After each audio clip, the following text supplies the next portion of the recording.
Hello दोस्तों, high blood pressure यानी high BP वाले पेशेंट्स में अक्सर अलग अलग तरह की सलाह आपको मिलती है। बहुत सारे लोग आपको अलग अलग तरह की एडवाइस देते हैं, कुछ सही कुछ गलत। आज हम डिस्कस करेंगे कुछ ऐसी गलत सलाहों के बारे में जो अक्सर आपको मिलती है, जिन्हें डिस्कस करने का पर्पज़ ये है कि इन गलत सलाहों को आप फॉलो ना करें और अपनी लाइफ को ना बिगाड़ें।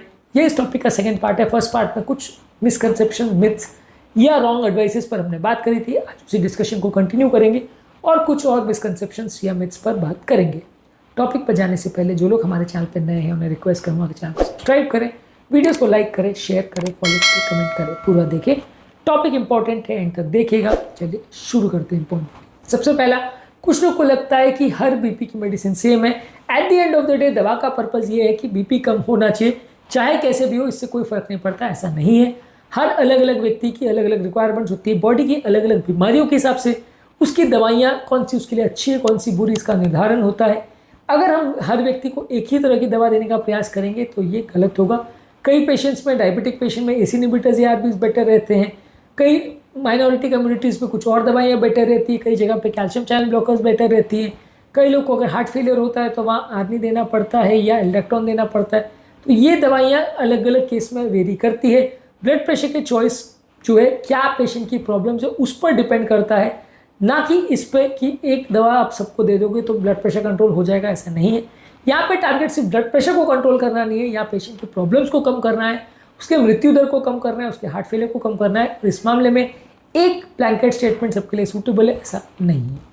इसके अलावा कुछ लोग को ऐसा लगता है कि यदि अगर हमारा ब्लड प्रेशर नॉर्मल हो जाए तो हम दवाइयों को पूरी तरह बंद कर सकते हैं, लाइफस्टाइल चेंजेस को भी बंद कर सकते हैं, पर ऐसा सोचना गलत है। आपकी लाइफस्टाइल चेंजेस तो एटलीस्ट आपको कंटिन्यू करना पड़ेगा। दवा आप कुछ दिन बंद करके देख सकते हो, लेकिन रीचेक करते रहना जरूरी है। अक्सर आप जब दवाइयों को सडनली बंद करते हैं तो बीपी वापस शूटअप होता है और प्रॉब्लम्स हो जाती है। यदि आपका बीपी लो है तो दवाइयों को भी धीरे धीरे करके वापस कम करना चाहिए। ऐसा मत करिए कि सारी दवाई एक दिन बंद कर दिया। आप दवाइयों को कम कर करके देखिए और फिर देखिए कि ब्लड प्रेशर कितना रहता है। यदि सारी दवाइयों को बंद करने से धीरे धीरे विड्रॉ करने के बाद भी बीपी मेंटेन रहता है तो आप बशर्ते दवाइयों को बंद कर सकते हैं। लेकिन अब्रप्टली आपको ऐसा लगता है कि ब्लड प्रेशर मेरा नॉर्मल आ गया, अब सब दवाइयाँ बंद कर दो, तो ये नुकसान होगा। हाँ, डेफिनेटली अगर बीपी बहुत लो है तो काफ़ी दवाइयों को एक बार आपको बंद करनी पड़ेगी। अगर 90-80 से नीचे बीपी आ गया तो बंद करना पड़ेगा।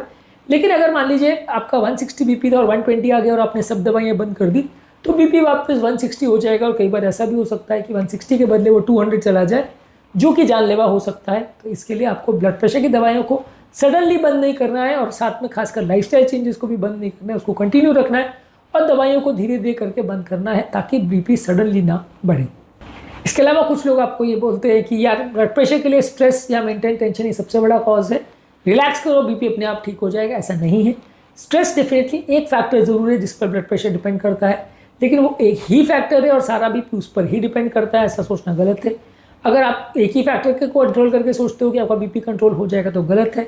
आपको सारे फैक्टर्स पर मेहनत करनी पड़ेगी, सारे फैक्टर्स को ध्यान देना पड़ेगा और एक फैक्टर पर ओवर रिलायंस यदि करते हैं तो आपको उतने अच्छे रिजल्ट्स नहीं मिलेंगे। इसके अलावा कुछ लोग आपको ये सलाह देते हैं कि यदि आपको हाई बीपी का प्रॉब्लम है तो सारी एक्सरसाइज बंद कर देना चाहिए, क्योंकि एक्सरसाइज करने से बीपी शूटअप होता है। बहुत हाई इंटेंसिटी एक्सरसाइज या बहुत ओवर एग्रेसिव एक्सरसाइज करने से कभी कभार आपका ब्लड प्रेशर बढ़ सकता है, जो कि फायदे के बदले नुकसानदायक हो सकता है। लेकिन सारी एक्सरसाइज बंद नहीं करना है। एक्सरसाइज करने से आपका बॉडी वेट मेंटेन रहता है, बीपी, शुगर, कोलेस्ट्रॉल, सारी बीमारियों का कंट्रोल एक्सरसाइज से इंप्रूव होता है। एक्सरसाइज करने से बहुत सारे मेटाबॉलिक प्रॉब्लम्स कम होते हैं, इसलिए एक्सरसाइज करना जरूरी है। हाँ, उसको प्रॉपर्ली मैनेज और मेंटेन करना जरूरी है। हाइपरटेंशन वाले पेशेंट में एक्सरसाइज के क्या रूल्स होते हैं, इसको ऑलरेडी हमने अलग वीडियो में डिस्कस किया, इसको भी जरूर चेक कर लीजिएगा। इसके अलावा कुछ लोग को ऐसा लगता है कि ब्लड प्रेशर एक सीरियस प्रॉब्लम नहीं है, अगर आपने दवा ले ली तो बाकी सब भूल जाइए, आपको कोई दिक्कत नहीं आएगी। ऐसा नहीं है। दवा लेना ज़रूरी है। दवा लेने से बीपी, शुगर, कोलेस्ट्रॉल से रिलेटेड प्रॉब्लम्स होने का चांस कम हो जाता है, ख़त्म नहीं होता। Heart attack, heart failure, kidney का प्रॉब्लम, ब्रेन का प्रॉब्लम, ये सारी चीज़ों का रिस्क दवा लेने से कम होता है, ख़त्म नहीं होता। हर चीज़ों पर आपको ध्यान देने की ज़रूरत है। यदि आप लापरवाही करते हैं और बीमारियों के रिस्क को इग्नोर करते हैं तो अक्सर ही बीमारियाँ कंट्रोलेबल होती हैं, लेकिन जब स्ट्राइक करती हैं तो अक्सर आपको मौका नहीं देती हैं। इसलिए इस बारे में सतर्कता रखना ज़रूरी है, उनको चेक करते रहना ज़रूरी है, नहीं तो प्रॉब्लम्स होने का अंदेशा बढ़ जाएगा।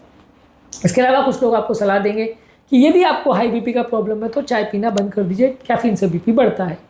पर ओवर रेस्ट्रिक्टिव यदि आप किसी का डाइट को करने की कोशिश करोगे और चाय कॉफ़ी बिल्कुल बंद कर दोगे तो वो आपकी डाइट फॉलो नहीं करेगा। दिन भर में 1 से 2 कप चाय या कॉफ़ी पीते हैं, उसमें कैफीन अगर जाता भी है तो उतना फ़र्क नहीं पड़ेगा। बहुत ज़्यादा मात्रा में जो लोग कैफीन लेते हैं तो उनका ब्लड प्रेशर डेफिनेटली बढ़ता है। तो मैक्सिमम अगर 2 से 3 कप अगर आप चाय पी रहे हो और बहुत ज़्यादा स्ट्रॉन्ग चाय नहीं पी रहे तो एक्सेप्टेबल है। पर अगर आप 8, 10, 15 कप दिन भर में पीते हो तो डेफिनेटली उसको कट डाउन करना चाहिए, पर पूरी तरह से बंद करना एडवाइजेबल नहीं है, क्योंकि लोग उसको लंबे समय तक नहीं मानेंगे और फिर कई बार वो आपके साथ बाकी चीज़ों में भी कोऑपरेट नहीं करते हैं और बाकी सारी सलाह भी मानना बंद कर देते हैं। इसके अलावा कुछ लोग आपको बोलेंगे कि यदि आपको बीपी का प्रॉब्लम है तो शराब पीना पूरा बंद कर दीजिए। देखिए, शराब पीना बंद करने से डेफिनेटली फ़ायदा होगा और अगर आप कर सकते हो तो डेफिनेटली एक अच्छी एडवाइस है।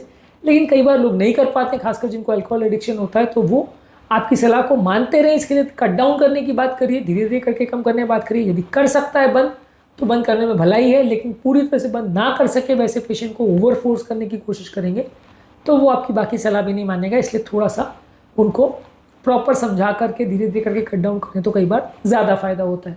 ओवरऑल ब्लड प्रेशर मैनेजमेंट में एक पर्सनलाइज टारगेट रखने की ज़रूरत है, जहाँ हर व्यक्ति के लिए एक सेम पैटर्न फिट होगा ऐसा ज़रूरी नहीं है। सबको अपने हिसाब से मैनेज और मेंटेन करना पड़ता है। यहाँ पे सिर्फ ब्लड प्रेशर को कंट्रोल नहीं करना है, यहाँ पे पूरी लाइफस्टाइल चेंज करना है, हेल्थ का ध्यान रखना है, मेडिसिन का ध्यान रखना है, स्ट्रेस मैनेजमेंट करना है। ये सारी चीज़ें करने से आपका लॉन्ग टर्म रिस्पॉन्स बेटर आएगा। यदि आप एक आध ही एस्पेक्ट पर फोकस करते हैं तो रिस्पॉन्स उतना अच्छा नहीं आएगा। लोगों के ब्लड प्रेशर को रेगुलरली चेक करते रहना भी ज़रूरी है। यदि आप चेक नहीं करोगे तो अक्सर हाई बीपी की रीडिंग्स मिस हो जाती है और पेशेंट्स को बाद में प्रॉब्लम आती है। बहुत ज़्यादा ज़रूरी है इस मामले में पेशेंट एजुकेशन होना। यदि पेशेंट प्रॉपरली एजुकेटेड होगा तो वो अपनी बीमारी को बेटर वे में मैनेज करेगा और प्रॉब्लम्स कम आएगी। अनएजुकेटेड या पार्शियली एजुकेटेड पेशेंट्स अपनी बीमारी को मैनेज नहीं कर पाते, प्रॉब्लम ज़्यादा होती है। इसलिए पेशेंट्स को प्रॉपरली एजुकेट करना ज़रूरी है। आज के टॉपिक में हमने बात करी कुछ इंपॉर्टेंट एडवाइसेस के बारे में जो हाई ब्लड प्रेशर के पेशेंट्स को दी जाती है। ये सारी एडवाइसेस गलत है और इसको फॉलो करना फ़ायदे के बजाय नुकसानदायक होता है। ये सारी एडवाइस में क्या प्रॉब्लम्स है, उनके क्या इश्यूज़ है, इस पर भी हमने बात करी। इस टॉपिक के फर्स्ट पार्ट में भी हमने कुछ एडवाइसेस पर बात करी थी, उस वीडियो को भी ज़रूर चेकआउट करें। उम्मीद करूँगा कि आज के टॉपिक में कुछ नई बातें जानने को मिली होगी। जो लोग हमारे चैनल पर नए हैं, टॉपिक एंड करने से पहले उन्हें रिक्वेस्ट करूँगा कि चैनल को सब्सक्राइब करें, वीडियोज़ को लाइक करें, शेयर करें, फॉलो करें, कमेंट करें, पूरा